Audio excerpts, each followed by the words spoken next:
لن يستنكف المسيح أن يكون عبدا لله،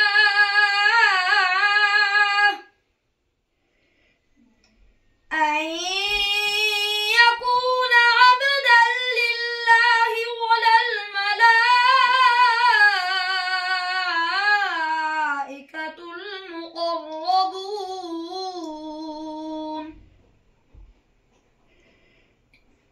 ومن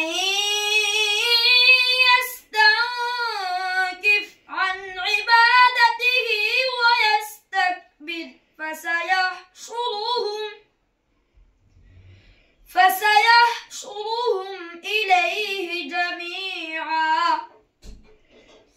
فأما الذين آمنوا وعملوا الصالحات فيوفيهم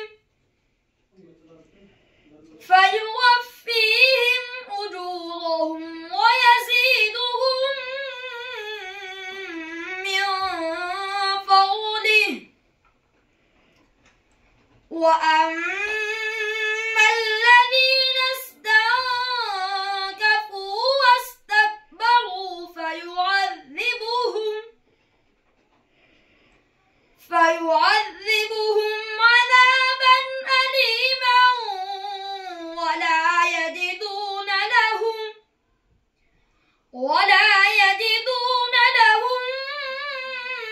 من دون الله وليا ولا نصيرا. يا أيها الناس قد